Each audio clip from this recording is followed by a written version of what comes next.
Hello, welcome to Absolute Beginners. I posted a tips video recently, got a comment on that saying some of these tips only work if you've got the DLCs. This is absolutely correct, and I should have mentioned this at the start of the video. I should mention it on a lot of the videos I do. If you've got a base game, you've not got access to Ashes of Malmouth, you've not got access to Forgotten Gods, and there are quite a lot of things in those expansions that enhance the game way beyond just adding in new areas. This is what the main screen looks like if you don't have the expansions installed. Now, I'm aware. I watched a playthrough video, a let's play of a guy online who'd only just got Grim Dawn, and I watched it, and I was reminded of how unintuitive a lot of the stuff in the game is. Because, to some extent, watching him play, it felt frustrating, and then I thought, why does it feel frustrating? And I thought it feels frustrating because I can see what he should be doing, but he doesn't know what he should be doing because he doesn't know, because the game doesn't tell him. So I thought, right, I'll set my frustration aside, I'll watch this and I'll take notes, because he was asking questions while he was playing. How do I pick a class? Where are my skills? What's this? What's that? And then he got onto the skills screen and I could see he didn't understand what he was seeing, because it doesn't tell you. There's an in-game help that will kind of tell you, but as with all these things, you've got to know the questions to ask to get the answer that you need. And when you don't know anything about the game, you don't even know what questions to ask. So I'll make this as absolute basic as possible. If you've played the game for a couple of days, if you've leveled up, if you've got skills, if you've figured out a few basic things, I doubt there'll be anything in this that will be useful for you. I'm not trying to make this isn't like an intermediate guide. This is an absolute bog standard basic guide. So first of all, let's do this, right? How do you create a character? Button down here, create character. So you click on that and you get this pop-up thing come up. So you can put whatever character name in you want. You can choose male or female. It doesn't change the game. It changes the voice of the character and like how it basically looks at the start. But once you start piling on loads of armor, it doesn't look too different. So there's no inherent difference. You don't get it's not like in Skyrim where you might get perks that are only available on one type of character. Like on the Skyrim you pick female, you could get some perk to like have a better conversation skill with male characters, stuff like that. It's nothing like that in this, so it doesn't matter. It just depends, if you want to hear a female voice saying things like I can't do that yet, or a male voice saying I can't do that yet, when you try and use a skill that hasn't cooled down yet. Okay, so next question is, you've got difficulties. You've got normal difficulty, and you've got elite difficulty, and you've got ultimate difficulty. You can only access elite when you complete the base game in normal. You can only access ultimate when you complete the base game in elite. Veteran is a toggle for normal difficulty. You can switch it on or off. You can once you've started a character, if you started in veteran, you can turn it off whenever you want. It doesn't change anything apart from it makes the enemies a bit more bullet spongy, so their progress is a little bit slower and they hit a bit harder. So what I would recommend is don't choose that. If you get to a certain point running around and you think I'm way too good for this, this is too easy, stick it on veteran and see what it's like. And if you don't like it, switch it back to normal. So that's not a separate difficulty setting, that's a toggle for normal difficulty. Hardcore means if you die, that's it, game over. You lose everything that you're carrying and you lose everything in your character's personal stash. I wouldn't recommend choosing hardcore on your first character. There's way too many possibilities to get one-shotted or to stand in a pool of poison and just die for no reason. Until you understand a lot about the game, don't choose hardcore. I mean, if you do choose hardcore on your first character, you'll die really quickly and you'll change your mind and you won't play on it for a bit. So it's up to you. But I'd say go in, name your character. Doesn't matter which one of those you pick, but leave veteran unticked and leave hardcore unticked. I would, there's no real benefit to playing veteran. People say you get better drops, but the thing is, you're gonna burn through normal quickly enough, and your gear's going to change so quickly that I've not noticed a downside to playing normal with veteran unchecked, and I've played this game quite a bit. So you create your character and it's standing there. So you've got options, main campaign. I can choose main campaign or Crucible because I've got Crucible installed as a separate DLC. So if you just want to play normally, you just leave that on main campaign. Single player, that's a toggle thing where you can join multiplayer games or host multiplayer games, so leave it on single player. Normal difficulty, so you can toggle that whenever you want. Every time you come in here, you can toggle that, so you don't have to. It's not a final decision now. So I'd say create a character, main campaign, single player, normal difficulty.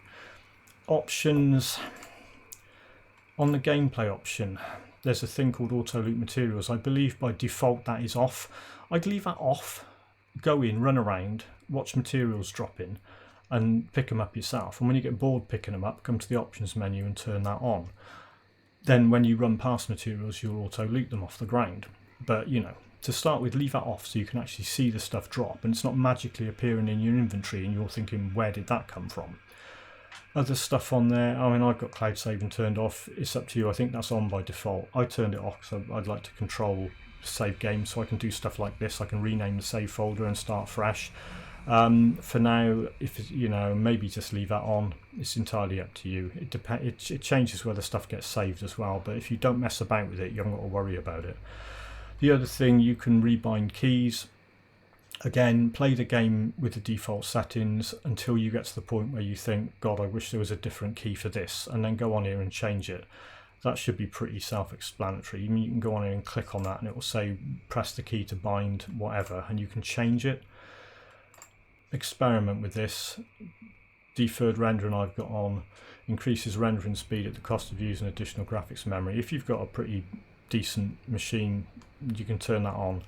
I would run this at its defaults and then mess about with stuff if you're getting really rubbish frame rate or whatever. I've got a few things turned off. I've got anti-aliasing off and that off. Right. So when you create the character, it appears in this list. As you add more and more, you'll get a big roster build up here. There's no limit. I mean, you can create as many as you want. I've created it, standing there, main campaign, single player, normal difficulty, start. So you'll get a cutscene. I'm just going to skip past this. I mean, watch it when you're playing it, but I'm not going to make you sit through it while I'm doing this. Right, the first thing when you come in here is just a couple of things. You can zoom in and out. I tend to play it fully zoomed out. But again, it's personal choice. You can do what you want. If you zoom in, you can't see as much. If you zoom out, you can see a bit more. But you might like zooming in. It's entirely up to you. I mean, I play it zoomed out, like I said. There's a mini map top right. It's that size by default, but you can make it bigger. There's a button here, compass map toggle. Click to change size or minimize the compass map. What it means by minimize, you can either have it that size or not there at all, or that size. So by minimize, it means not there at all. I like to have it at that size because my eyesight's rubbish and I can actually see it. Right, let's go and have a look at this bloke. Still drawing breath, I see. People with an exclamation over their head. Best go speak to Captain Bourbon right, let's just skip past that nonsense. People with an exclamation over their head like that, they've got a quest to give you, right? So it's yellow, so you can see that. It's not showing up as anything specific on that map though. He's just like a blue dude, Hangman Jarvis. If you talk to him and take the quest, right, he's just gone like a green pointer. So that quest he's given you is just like go somewhere and that will be done. You haven't got to come back to him. If you had to come back to him, he'd now have a grey question mark over his head. So if you get given a quest, the guy that gives it, before you talk to him, will have a yellow exclamation mark. If you have to return to that guy, he'll have a grey question mark over his head. If you've got all the things done that you need to do to go back, it will be a yellow question mark. So the grey question mark means you've got a quest, you haven't got the criteria to complete it yet. Yellow question mark means you've got the criteria complete, you can go back and talk to the quest giver and cash it in. So what will happen now, he's sent me up here. So he said talk to this guy. Now he's got a yellow question mark over his head. So that quest, speak to Captain John Bourbon, which is him. So that yellow question mark means all I've got to do is talk to him, so I can complete the quest because he's got a yellow question mark over his head. You're not looking too bad for someone. The bodies of the dead are rising. You will need to fight your so way he's through lower crossing. Right. Now his question mark, this is just weird. His question mark's gone grey because although he was a person you could complete the quest talking to him, he's now given me a quest, enter the cave under Burial Hill. And he's got a grey question mark, which means I haven't done that yet. So if I go back and talk to him, he'll just like, you know, you can ask him where is it and whatever. You can't cash the quest in. So yellow exclamation mark, quest giver. That was slightly different because he was the target of the first quest. Normally, if there's someone who's going to give you a quest, yellow exclamation mark, grey or white question mark, return to this guy, but you haven't done the quest yet. When it's yellow, like if I enter the cave under Burial Hill and complete, because that will update, if I complete that quest, he will then have a yellow question mark over his head, so I can go back and talk to him. Right. So next question that I've seen people with a guy pretty much I was watching running around. How do I choose a class? Now, if you look in the game guide, you can see you've got a character tab window. Now, that just says level 1, nothing. When you choose a class, it will say level 1, whatever you choose to be. Now on here, this just shows you basic stuff. It's got your attributes on it. When you level up and you choose an attribute to add to, it'll be on here. Screen 2 is a good screen, but I'll get back to that in a bit. This shows you all your different damage things that you do. So damage types and how much damage you do, how much they're modified by. Primary resistances are this stuff down here. This shows you how resistant you are to enemies that deal fire, cold, lightning, poison and acid, piercing damage, bleeding, vitality, ether damage, which is a particular damage specific to this game, stun resistance, and chaos. Now, those are your main resistances, and they've got a 0% thing, so you can raise them. In elite difficulty, all those main ones have got a minus 25% penalty to start with. In ultimate, all of those have got a minus 50% penalty to start with. But because elite and ultimate are kind of like new game plus, so you carry on with the same character, any gear or whatever that you've got just carries on.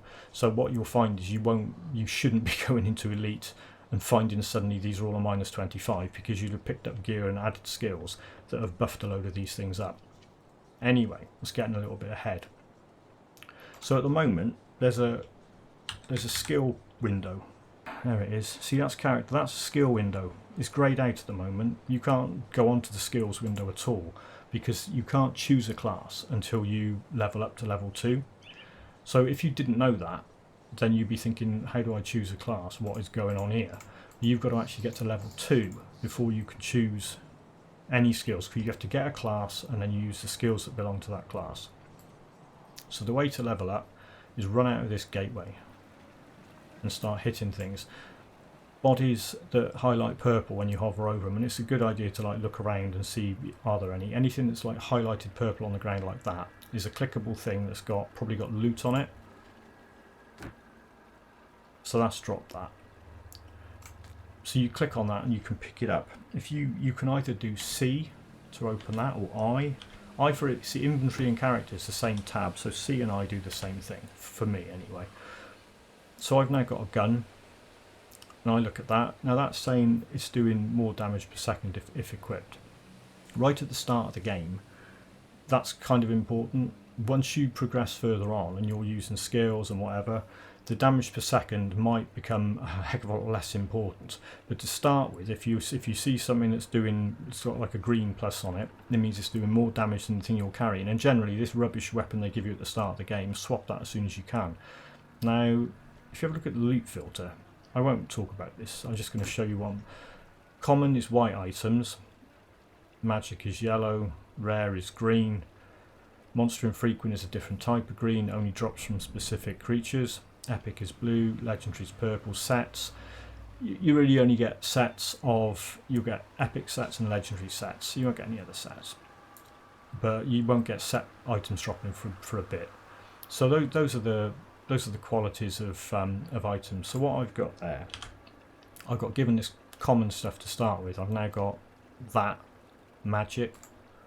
You can swap that round, or you can right click on it and it will swap it round like that.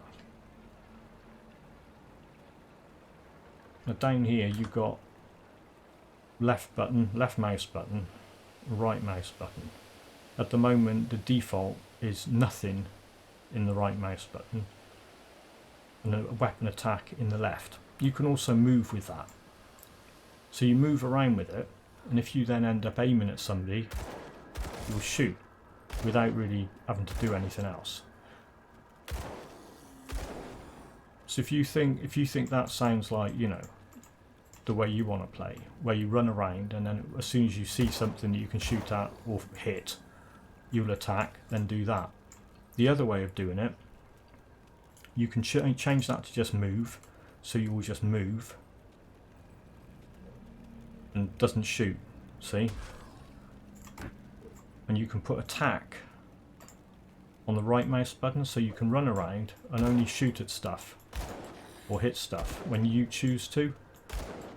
It depends what you feel more comfortable doing. Experiment, swap them about.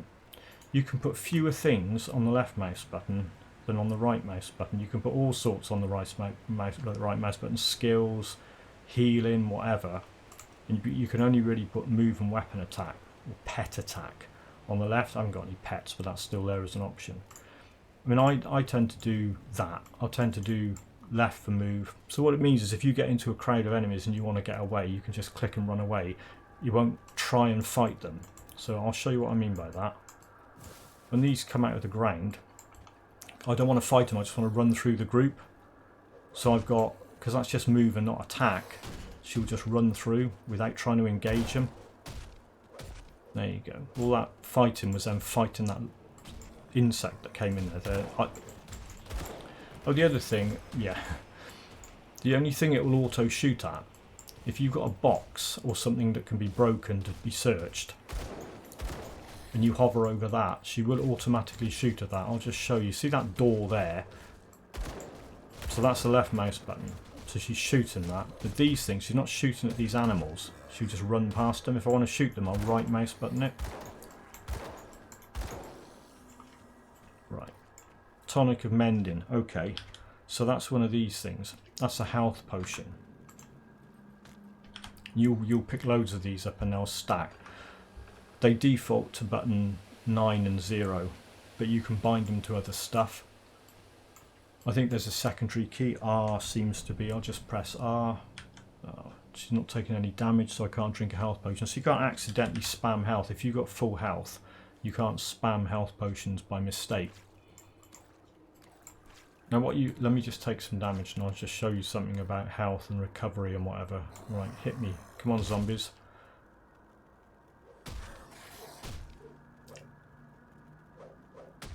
Right, okay, you can see my health's going down. So the red stuff's going down, but there's some yellow behind it. Now that's, your constitution gives you the ability to regen health, but it runs out. So what you can see there is that yellow bit, the gold bit, has kind of run down a bit. So that's what you use to regen your health. So if let's just let them wear me out quite a bit. Let's take the shield off. Health will go down a bit quicker with a bit of luck. This is why you're playing normal, so you don't get one-shotted. So what you can see there, health's running out. When I stop taking damage, it will regen, but it will use up that yellow stuff. So that's your ability to regen health out of combat. See? But once that yellow all runs out, I won't be able to regen health out of combat.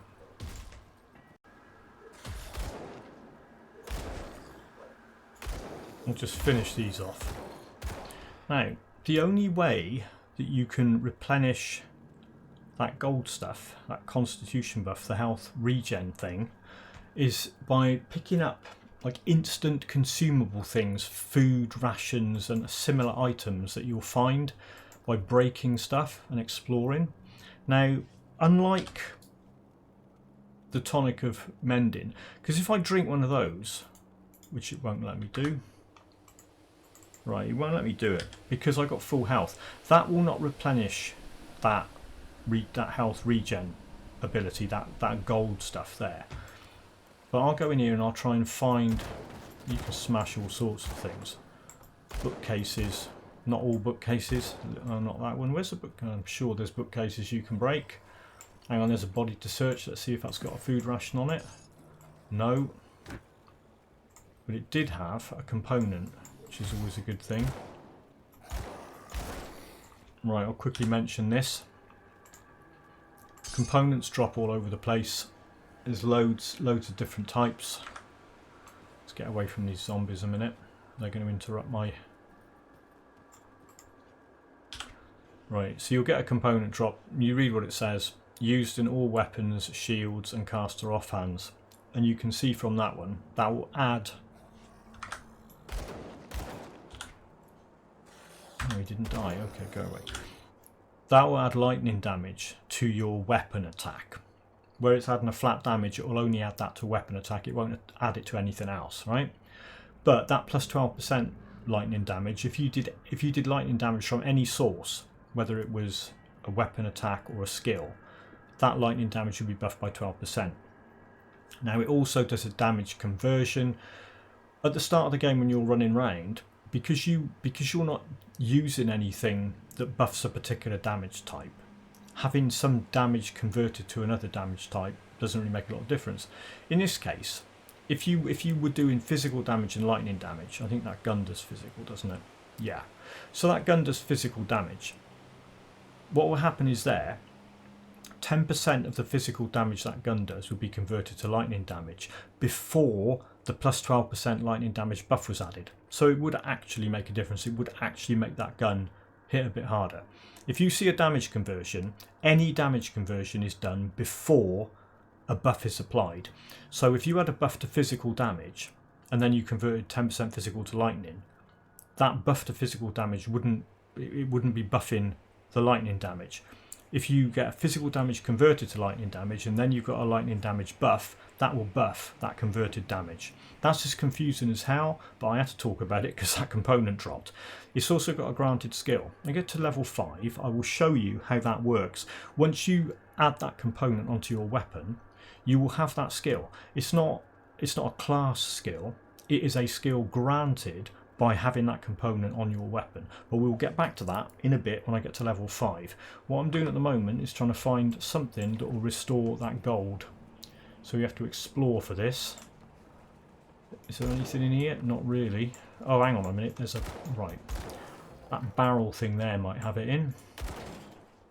No, it had a fur-lined jacket. Oh yeah, let's just gear upgrades. So again, if you hover over that, you can see that's got more armour than the thing I'm wearing, and it's actually got some buffs to it because it's magic, so it'll have some kind of buff to it. It increases offensive and defensive ability.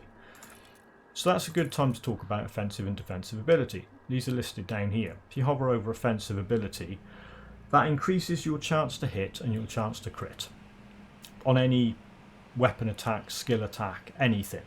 If you read all that, higher defensive ability increases your chance of successfully hitting. So the only way to raise that is with items that directly buff it, or by raising cunning. And when you put points into your class, your mastery, which I'll show you in a minute, cunning will go up. You haven't got to specifically raise it there. Defensive ability is this thing. Now, if you look at offensive, is your chance to hit and your chance to crit enemies you attack. Defensive ability is your chance to be hit and your chance to be crit by enemies that attack you.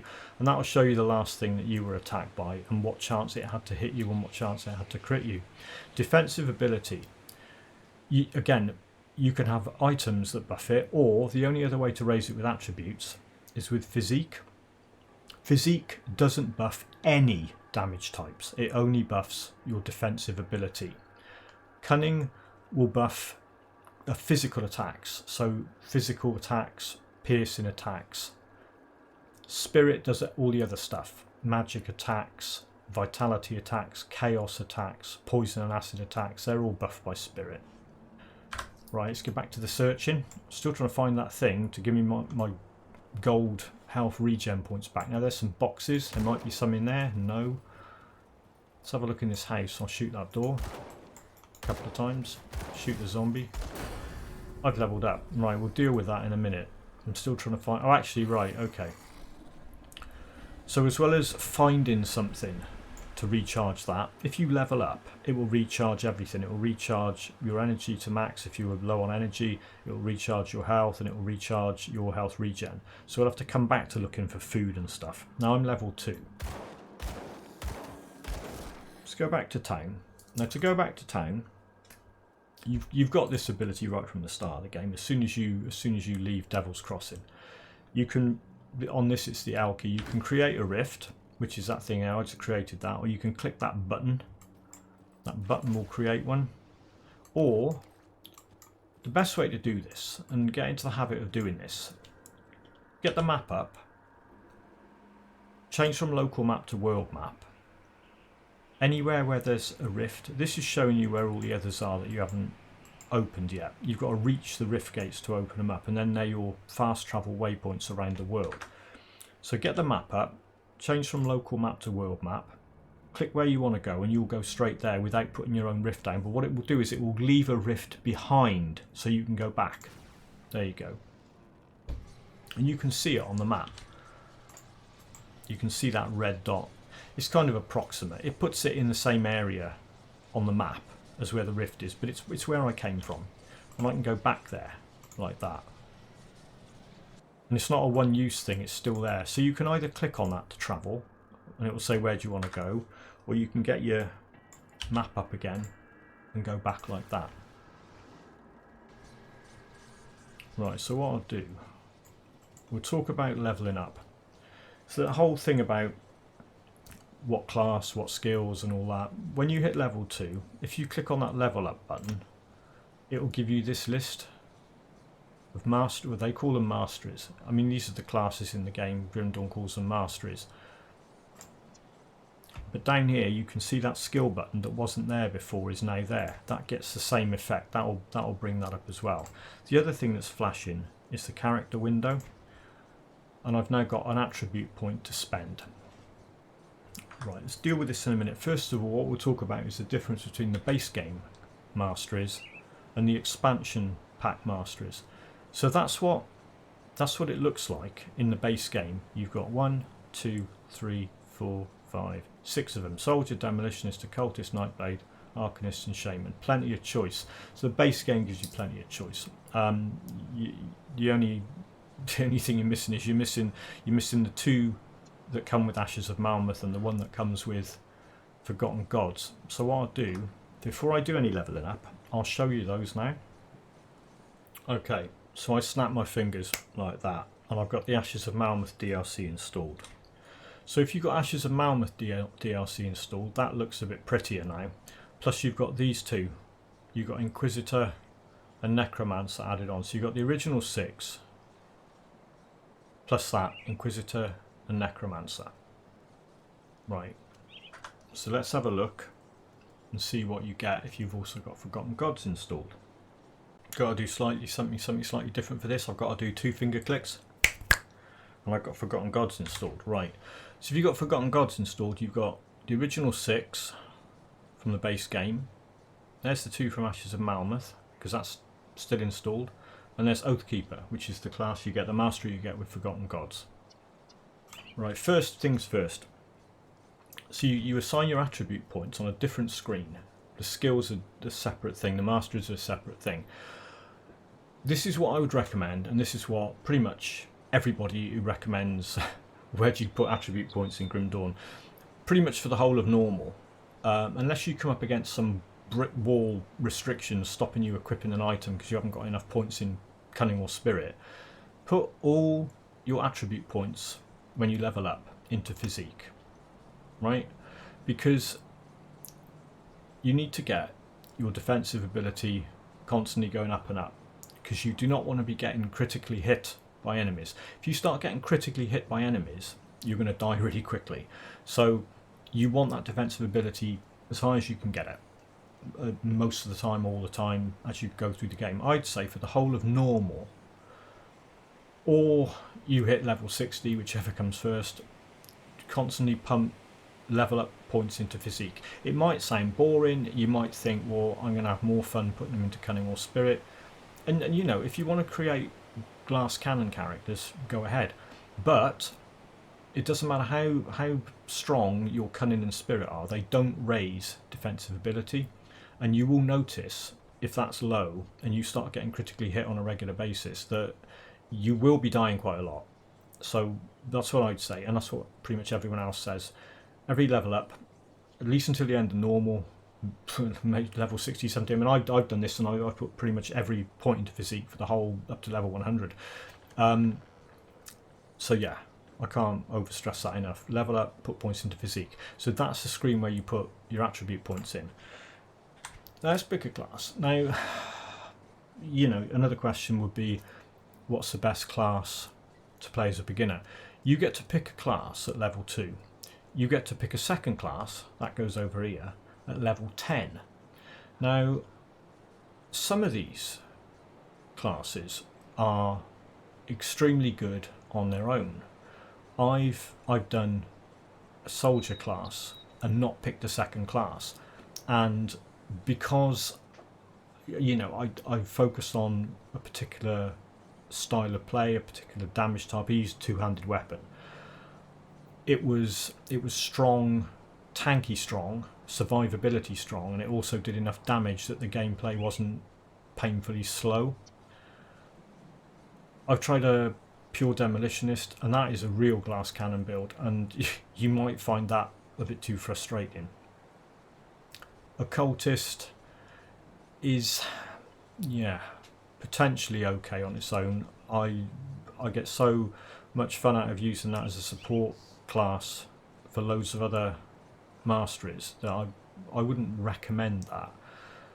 Nightblade, same sort of glass cannon issues as a demolitionist. That's kind of like a ranged glass cannon. That would be like a dual wield melee glass cannon. Arcanist, yeah, if you went pure Arcanist, you'd have to be quite tactical about what you did not to keep dying. Shaman would probably be okay. I've not done a pure Shaman, but it would probably be okay. But again, you're going to have more fun mixing and matching two masteries. Inquisitor, similar glass cannon issues to Demolitionist and Nightblade. Necromancer, I have done a pure Necromancer to level 100 in hardcore. Mostly completed Ultimate Hardcore on it. It's still live, but I did a pet build. And there are all sorts of advantages with doing a pet build. But if you want to do a Necro and just stay as a Necro, you can do that. Oathkeeper, I don't know enough about them. I've used them a bit. I've not done enough about them to recommend either way, whether you can do a pure Oathkeeper. But the whole point of Grim Dawn is that you can choose two masteries. Same as in Titan Quest, if you remember that game, you could do the same thing there. But in this game, you pick one mastery at level 2, and when you get to level 10, which will come around quite quickly, quicker than you'd expect, you get to pick another one. So we can have a look at these. We'll look at the soldier screen first. But this could be any, because what I'm going to talk about here is just how this screen works. Because you might look at this and you not have a clue. And like I said, the guy I was watching who hadn't played the game before and was doing like a let's play, when he eventually managed to find this screen, because it's not the most intuitive thing, is it? You know, you see your attributes, but this is on a different screen. He got onto here and he didn't understand really what he was seeing, which is, I can completely understand that. Now, all these are the same. I mean, I'll show you another one just so you know I'm not making this up. Let's have a look at Necro. See, it's the same sort of thing. You've got a bar along the bottom that you can pump points into. They're all the same, and they've all got their own skills lumped around up here. So we go back to Soldier. Now, I've got 3 points. When you level up, at level 2 you get 3 points. Every level, up to and including level 50, you get 3 points. From level 51 up to and including level 90, if you've got the expansion Ashes of Malmouth, which raised the cap from 85 to 100. Right, so let's talk about that. I mean, you'll figure out what the difference is yourself if you never bother getting the expansions, and you will see this happen. But if you've got the expansion Ashes of Malmouth, so 3 points, 2 to 50. From 51 up to and including 90, you get 2 points. From 91 up to and including 100, you only get 1 point. You get quite a lot. I can't do the maths in my head. I should know the number, should have written it down, but I didn't. But you get a lot. But it's not infinite, so you've got to spend these wisely. Now, this is called the mastery bar. At the moment, I can't pick any of these skills. Say, let's have a look at cadence, because that will make more sense later on. That says requires 1 additional point in soldier. So what that means is, it's the mastery bar it's talking about. So what you do is you allocate points in this mastery bar, and there's faint vertical lines going up from each of these, from 1, 5, 10, 15, 20, 25, 32, 40, 50. So each of these milestones, you will unlock the ability to put points into the skill that lines up with that line. These skills are not vertically joined to each other. They're just unlocked as you put points into this mastery bar. Right? So it's a real basic concept of Grim Dawn, but probably something that gets missed in walkthrough videos because it's so flipping basic. But if you don't know it, you don't know it. Now you do. So if I put 1 point in there, all of a sudden these 3 skills are lit up. Left click to add unused skill points. Those are your unused skill points. Now that, straight away, I mean, most people's minds would kind of like look at top left and think, well, what's that? That's actually a passive skill that you don't use it yourself. It says it, if you look at the brown writing at the bottom of that text description, can activate with all default weapon attacks. And immediately there is a level of complexity introduced there, because inquiring minds out there will say, well, what's a default weapon attack? It's not like if you were a mage casting a spell, that's not a default weapon attack, is it? So will that work with that? No, it won't. A default weapon attack, this down here, is a default weapon attack because you're attacking with your weapon, right? So that would have a 12%, say I put a point into that, that would have a 12% chance to be used. So when I'm firing that gun with the default weapon attack, I've got a 12% chance to do that. Now that would cause 110% main hand damage. It would add in 22 physical damage. It would have a plus 15% buff to all damage. And it would have 30 reduced target's defensibility for 5 seconds. So it's just... yeah, okay.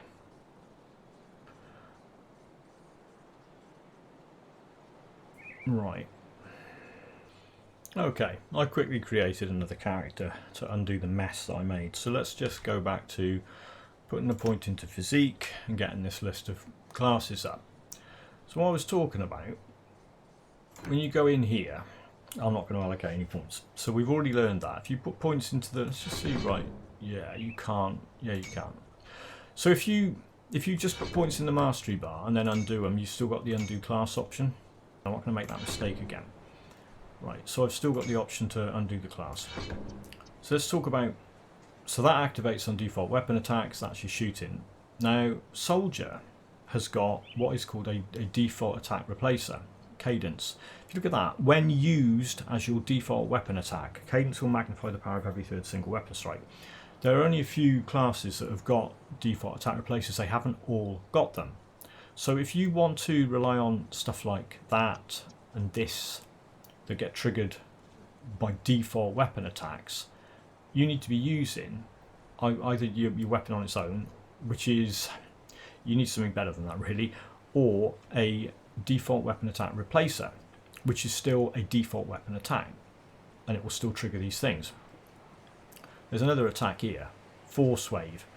That is not a default weapon attack replacer. It's a strong attack, but it won't trigger these things because it's not a default weapon attack, whereas that is. So let's just have a look at, I'll show you the other classes that have got default weapon attack replacers. Demolitionist has got one. Fire Strike. When used as your default weapon attack, Fire Strike inflicts additional damage. So if you had a Demolitionist as your main skill, first mastery, and you pick Soldier as your second, and you add that down here as your attack replacer, it would trigger these, even though it's a different mastery. So your Fire Strike on your Demolitionist is a default attack. It would still, if you had Soldier as your second mastery and you choose that, those things would still get triggered by that default weapon attack. Occultist does not have a default attack replacer. It's got some spells. It's like that thing, Dreeg's Evil Eye, that it can shoot out. That's a debuff skill that you can cast on enemies that reduces their speed and some of their resistances. And it's got a couple of pets, a bird and a dog. Those aren't default attacks. There's nothing on there that's a default attack. So if you were to use that as like your main attack skill, it wouldn't trigger anything that got triggered by default attacks. Nightblade, surprisingly, doesn't have a default weapon attack. It has the ability to dual wield melee weapons, and it has a bunch of things that activate off default weapon attacks, even though it doesn't have a default weapon attack replacer. So you've got to be careful with that. If you start using that, it's like a machine gun. It's not a default attack, so it won't trigger all this stuff. So you've got to be careful with that one. Arcanist, again, there's no default weapon attack. It's got a whole lot of magic spells, but no default attacks, so it won't trigger anything that gets triggered by a default weapon attack. Shaman's got one. Shaman's got Savagery. Now Savagery is actually a default attack replacer. And that should be in brown writing, but it's in white. It does say that in the middle of that. When used as your default weapon attack, Savagery increases. That's like the Shaman's version of Cadence. So it does the same sort of thing. Builds up charges as you attack, but that's a default attack replacer. Inquisitor does not have a default attack replacer, but it does have the ability to dual wield ranged weapons. So you can run around with 2 pistols. Got a whole video series of doing this. Purifier series. Purifier is the Inquisitor and Demolitionist, and that's quite a strong like elemental fire attack whatever build, but there's no default attack replacer there. Where do we get to? Necro, he hasn't got a default attack replacer either, but he's got raised skeletons, he's got a massive shambling blight fiend thing, and he's got all sorts of nasty things that triggers off default weapon attacks, So if you've got a Necro and a Soldier, you could have that triggering off default weapon attacks, that triggering off default weapon attacks, that and that. So you set one default weapon attack up, and you could have all these extra things firing off with a percentage chance when you're fighting. Oh no, did I? Oh. Lucky, right? Okay, let's learn from that. So if you go in to one and come out, so long as you didn't allocate any points, you've still got that undo class button. So it is really tied to. If I'd put a point in there and come out, I wouldn't have been able to do that. Oathkeeper, he's got a default weapon attack replacer. There you go. When used as your default weapon attack, Righteous Fervour increases the intensity. So again, that's very similar to what Cadence does. Okay, let's talk about what we were actually looking at. Let's get rid of that. Let's go back into Soldier. So yeah, so you got your vertical lines at your milestone mastery levels. So when you get to 1, you can unlock those skills there.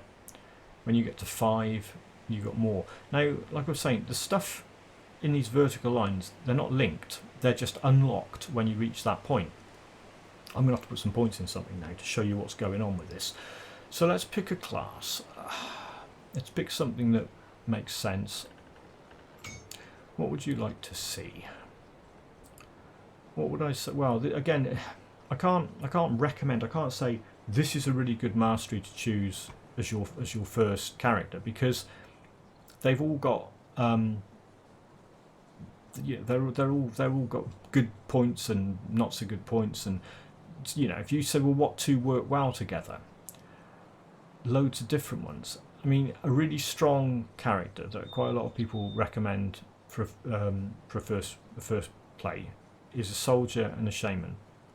I mean, you've got to choose which default weapon replacer you use, but you can end up with a really strong character. And if you want to use two-handed weapons and go crazy, that's a really good choice, soldier and shaman.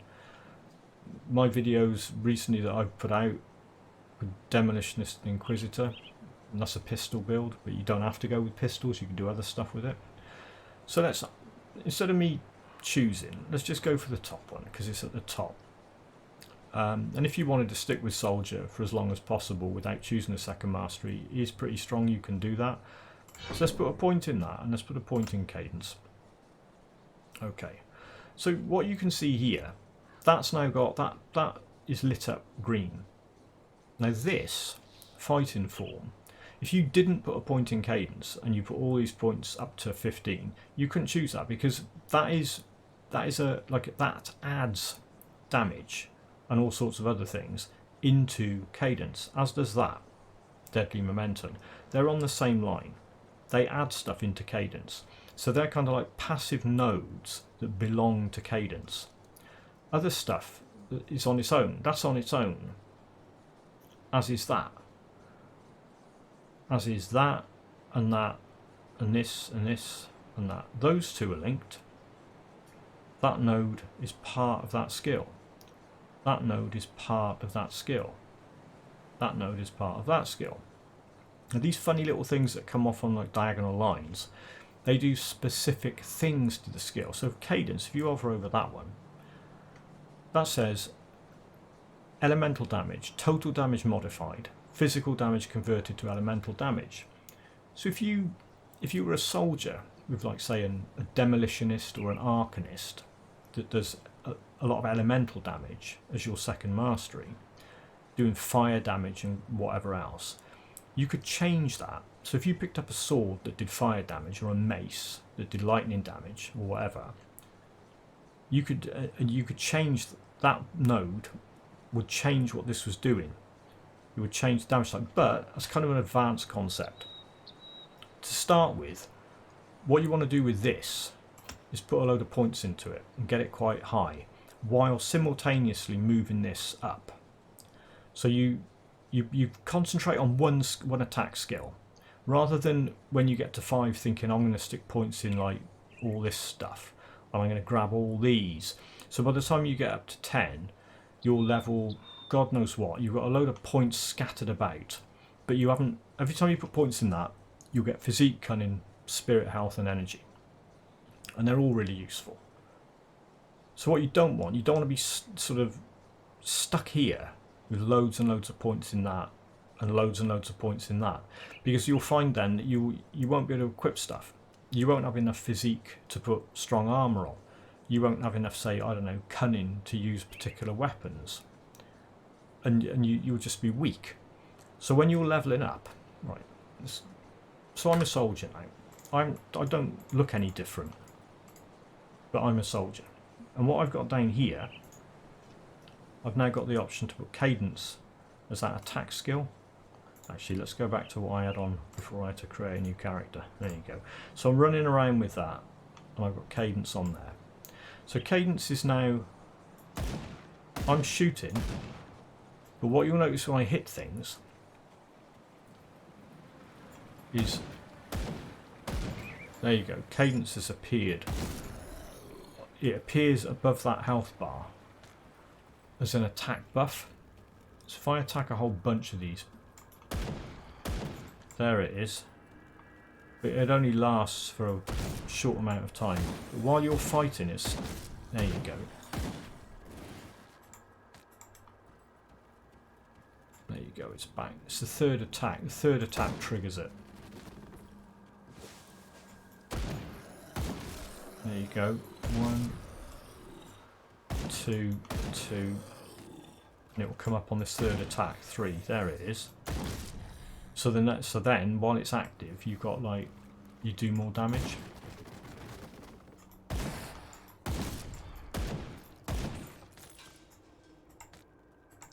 So while you're running around picking stuff up, you can have a look and see. I mean, that's pretty obvious. These white things, they're only going to have one stat on it, so that's better armor. That helmet's the same. Oh yeah, because I had to do a different character because I messed up. It's got like a two-handed gun instead of that pistol, because that was just a random drop. What I'm trying to do is get to level 3, so I can show you a few more things about point allocation when you level up. Trying to avoid spoilers on this, but I'll show you the books, lore notes, because they're interesting.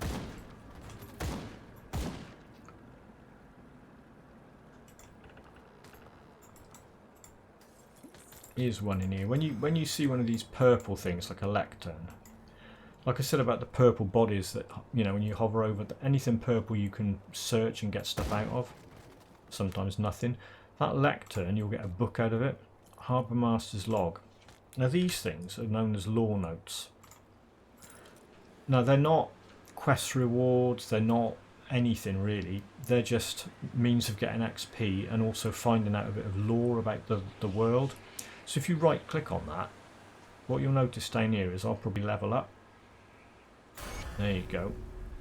So I got 25 experience just from reading that, and it's opened this up to show me what it said in that thing. So any lore note you read is permanently written away into your log over here. There's other stuff over here. Quests that you've got active. Quests that you've completed. I haven't completed anything. The game guide. And a list of devotion shrines that you've restored, which has got nothing on it yet because I haven't found any. So yeah, pick lore notes up, read them, get the XP. Right, so I'm level 3. Following my own instructions, I'll put a point into physique. It's nothing to do with being a soldier. Any class I would be doing that.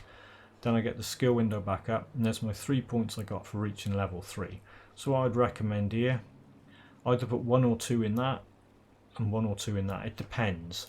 You might want to put 1 in that, 2 in that. You might want to race to 5 to maybe grab that. Activates when taking damage. So that's a good one. If something hits you, you've got a chance for that to activate. That chance goes up. But at a low level, it's got a 5% chance of activating.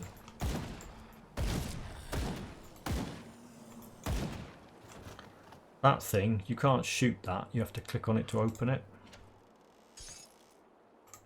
Okay, we'll go back to talking about components. So I've got 2 different ones there, and a third one that I can't use yet because it's a level 5. Scavenge plating.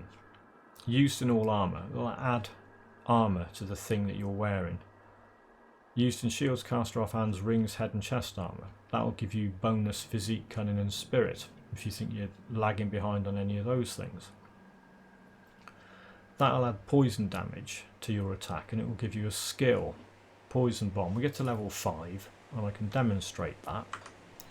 What I will do now is I will jump ahead to level 5, mainly by just stopping the recording until I hit level 5.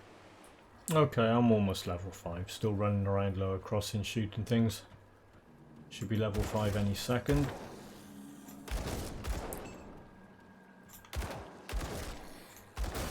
Yeah, there you go.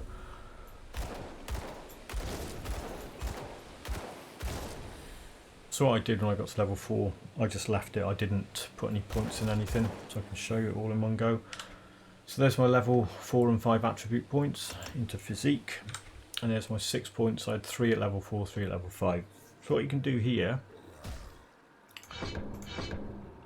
2 in there, so 1 in there. Actually, let's put 1 in there because we were talking about that earlier.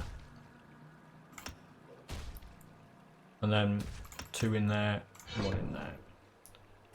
So I've now got, that's got a 12% chance to be used. And that's gone up a little bit, does a lot more damage. It's got 5 out of 16 points in it. The other thing I could do at level 5 is I've got a choice now. I've got these 3 things that all go on weapons. That thing, that poison thing, that goes on weapons, shields and caster offhands. Oh, that's the rings, amulets and medals were my mistake. Okay, I've got 2, so I can use both of them. So I've got a poison one and a fire one. So all you do with this, what I would recommend is, if you've got one of them, hang on and wait till you've got 2, because you might need it for something else. You never know. There might be something that requires that. Some crafting thing or something to, you know, a quest thing that needs it or whatever. Let's pretend I've got 2. So I'll put that on my gun and I put the fire thing on my shield. Now, what they do is, if you have a look at that, granted skills. This is the same sort of thing as having a skill on here. You've got to, when you've got the skill, you've got to put it somewhere to use it. Apart from a passive one, it just gets activated. You can't put that anywhere. It's not a skill you can put anywhere. The ones that are square, like that, all these square ones, you have to actually put either on a mouse button or on a button down here. So what you do is you would right click on that. Cadence is still there. I mean, it doesn't stop you. You can put it on several different buttons if you want. There's no reason to do that, but you could. See these things here: poison bomb item, fire blast item. They're the things that were, they came from that. So poison blast, poison bomb rather, comes from that mutagenic ichor component, and fire blast comes from that searing ember. So what you can do is you can put those on some keys, and then you've got, there's the poison thing, there's the fire thing. You notice they use energy because they're skills. Skills use energy when you use them, and they burn through it quite quickly.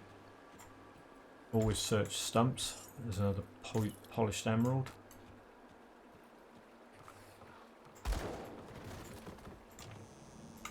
That stuff out of there. I'm not going to search that body because it's a spoiler, and I said I wouldn't put any spoilers in this video.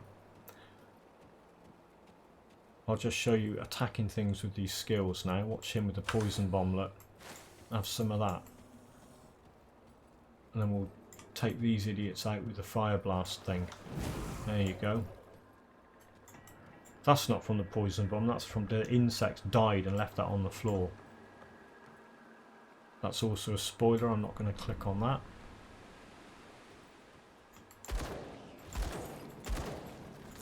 Still looking for some of that. Oh right, okay, when your inventory's full, go back to town. And there's this guy here, he's a shopkeeper bloke. See anything you like? He sells all sorts of stuff. Melee weapons, guns, armour, rings and components and all sorts of bits. And this last thing is buyback. So if you sell something and then wish you hadn't, because that's a better shield than the one I've got. Although at the moment that's got that thing on it. Although I've got several, so it doesn't matter. If you want to buy that back, you can buy it back, original sell value. And say if you're doing a particular type of damage, let's do fire damage. There you go. So it's only highlighting the one that does fire damage, as do those things there. Everything else is greyed out. So if I was interested in stuff that did fire damage and I sold all this,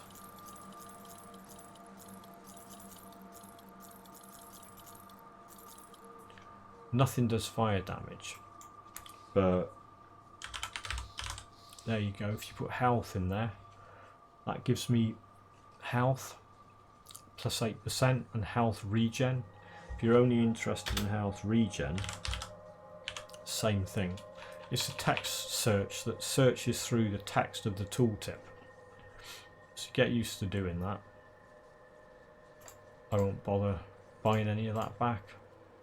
Actually, there's probably some stuff in there that was good. That was. Swap that over. See you around. So once you sell everything, you can go back to where you came from. And you can pick that up. If you get bored of picking up white stuff, particularly if once you've got stuff in every slot, you might think, well, I don't want any more of that cheap rubbish, I just want to see yellow things drop. You can use the loot filter. You can turn off common items. You won't see the white things drop anymore. They'll be there, you just won't see them. Right, see that there? Crate. It's got a food ration in it. This is what I was talking about right at the start of the game. Now, my ability to regen health is this gold coloured stuff that runs out. The only way to replenish that is to pick up things like food rations. You can't collect them, you can't put them in your inventory. It's like a one-time thing. If you run over that, doesn't matter how far down that was, that gold, even if it would run completely out, if you eat that food ration, it will replenish it like that. Right, I've got to try to avoid heading into spoiler territory, but what I will talk about here, one of the other questions you'll ask is, how do I know where to go for a quest? Well, this game doesn't put like a line on the ground for you to follow. There's not some arrow on the screen that's pointing where you need to go. The quest description up here for this first quest is enter the cave under Burial Hill. But, you know, you're not going to know where that is. So if you click on this key icon or press tab or whatever to get this thing up, we've looked at this before, which has got your quests on it and the lore notes and whatever. This is right. This is the quest that we're currently on. Enter the cave under Burial Hill. If you read this, it says here: head north across the bridge and through the ruins of Lower Crossing. Once past the stream, Burial Hill will be on the left, where the road forks. So you just have to look at that and think, well, I've got to head north. So north is north. And you can look at this and you can figure out, well, I've come up here. What's that about a stream? Well, alright, this is like borderline spoiler, but I'm not going to... Here's a stream.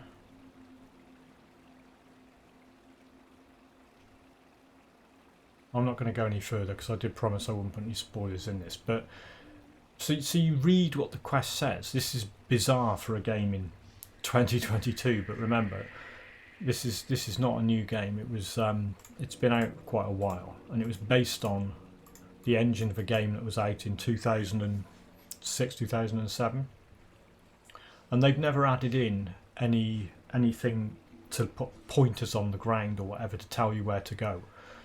Because otherwise you just, you know, so you've got to explore. And I'd say even if you've got a rough idea where you're supposed to go, explore everywhere else anyway, because there's a whole load of stuff unexplored on this map. Bit over there. Try and open it all up. And if you come to the edge of the map, follow it along and look for hidden entrances, because there are loads of hidden areas in Grim Dawn. Cover one last thing. There is a stash where you can put stuff and where you can put shared stuff, so other characters you create can get at the same gear and bits and pieces and whatever.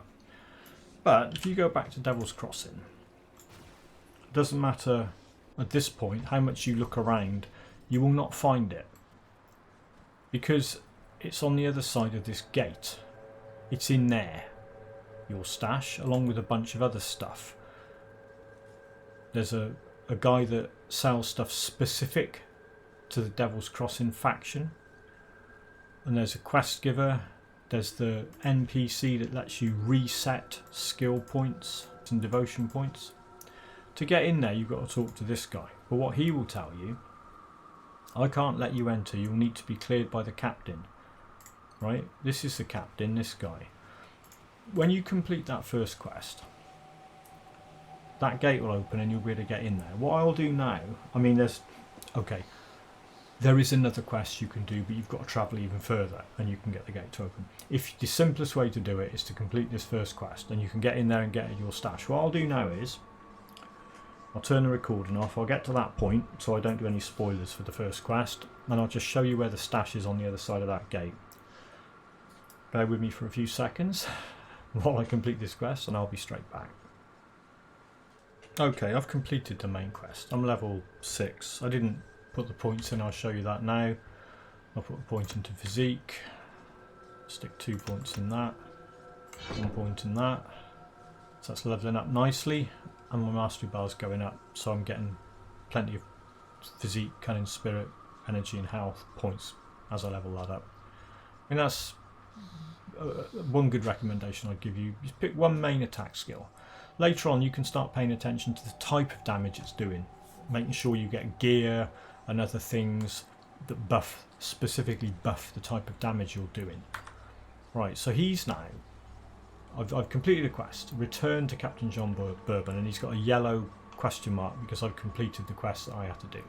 So when I talk to him, Dead attacks a creature. I need some time to plan it. now what you get here is Devil's Crossing reputation. When you complete quests or kill specific enemies, you'll get reputation increases with particular factions. There's now, if you can see, there's like a few of these things have got stars on the map, and some of them haven't. There's a guy over here giving a quest, but he hasn't got a star over his head because he's like some optional dude. But you can get a quest off him, and you can go in here, you can get a quest off this guy. Won't show you too much more, don't want to spoil it. But yeah, so the like main quest people have got stars over their heads. Optional quest people haven't. But that guy on the gate's got an exclamation mark. He'll now let me in. So that's open, and it will stay open now. So you go in here. If you want to access your stash, I won't show you any of the other stuff. Like I said, trying to minimise the spoilers. But your stash is up here. You talk to him. This default page that opens up is personal stash. If you click on that, that will toggle it to shared stash. So don't be misled. That's got like a picture of one guy up there. That means switch to your personal stash. That picture of like sharing stuff means click to switch to the sharing one. So it doesn't tell you, it doesn't say this is shared stash, but it is. That is your personal stash, and you can buy more. When you get money, you can buy more toggles. 10,000 for the next one. Same on shared. More, sorry, 50,000 on the shared one. One thing I'd say, right, go into shared stash, store your components in here and crafting materials so that other characters got access to them. And then also, if you need them out in the world for whatever reason, well, for most reasons, the game will look in the stash and take them, so you haven't got to carry it all around in your inventory. I'll try not to say too much about that because it's a potential spoiler, but just trust me on that. keep your components in your shared stash. Right, there's so much more that I could talk about, but what I wanted to do here was do absolute beginner's guide. So you know how to choose a class, you know how to put skill points in, you know that the vertical lines up show when things become available when you reach these milestones along your mastery bar, and anything that's joined with a line on here means that these are nodes of that root skill. So if you put points in that, it will buff that skill, and anything that's on its own is just a standalone skill. Round things are passive, you don't have to worry too much about them, you just put a point in and they'll start working. The square skills have to be added to a mouse button or your skill bar, and then you use them. If you've got something like this that's called a toggle skill, that means you have to put it on. Show me, I haven't got one I can show you, but never mind.